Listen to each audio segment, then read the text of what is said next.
Welcome to the Mind of Marlin. Today is April 23rd, and today's topic is on how world leaders lose their lead. If you want to know what the future holds, study history. Most likely what will happen already has, and it takes retrospectacles to give us 20/20 hindsight. No nation holds the power forever. Even Rome, after an 800-year dynasty, much longer than the Dallas Cowboy dynasty, eventually fell, but it did not go away. They transferred their power from militaristic to superstition. They learned that it was far cheaper to build cathedrals that took people's breath away and make them feel powerless than to feed standing armies to make them feel powerless by taking their lands away. The Roman Empire became and created the Holy Roman Church. What followed was known as the Dark Ages, and Christianity had a monopoly on thought.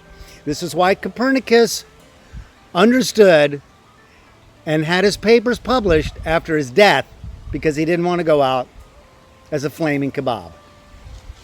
But when things were dark for the European Christians, it was the golden age of Islam from the 8th century to the 13th, which began during the reign of Abbasid Caliph Harun al-Rashid and his inauguration of the House of Wisdom in Baghdad.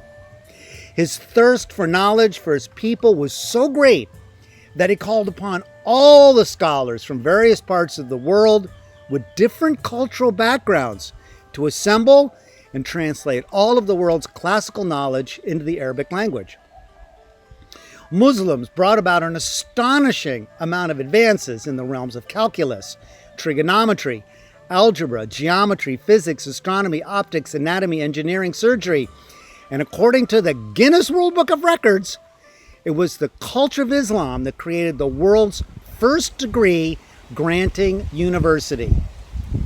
Who said that beer drinkers weren't intellectuals? To compare this time in Islamic history to the time in Christian history would be like comparing, the technology of a Tesla automobile to a steam-driven locomotive, a butane lighter to rubbing sticks together, a laptop computer to an abacus.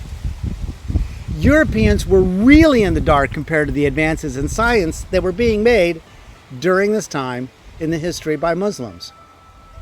The downfall of this golden age came from the conquering armies from the Crusades from the west and the hordes of Genghis Khan from the east.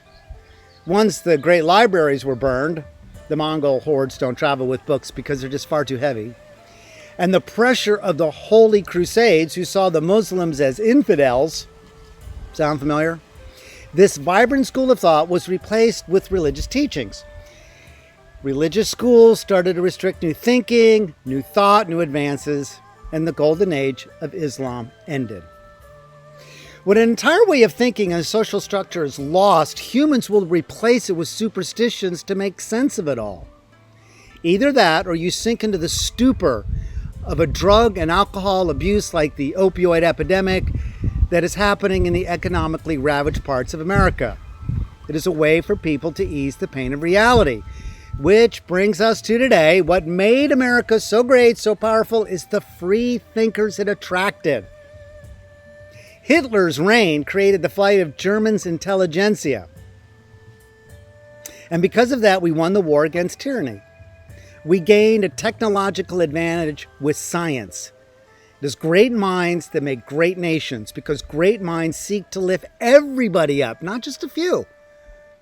What is happening in America is a repeat of history. The world as we know it changes. Automation, globalization, climate change, the demise of the middle class, old technology losing its relevance, and the people who understood it losing theirs. And fearful people grasp at easy solutions, belief and faith, instead of the complicated and messy solution of learning and understanding. The history of South Africa is so similar to America's and happened at almost an identical time in history. European settlers came to new land and crossed into the wilderness in covered wagons. The Dutch settlers of Cape Town, who became the Afrikaners, traveled east, and the folks who landed in America traveled west.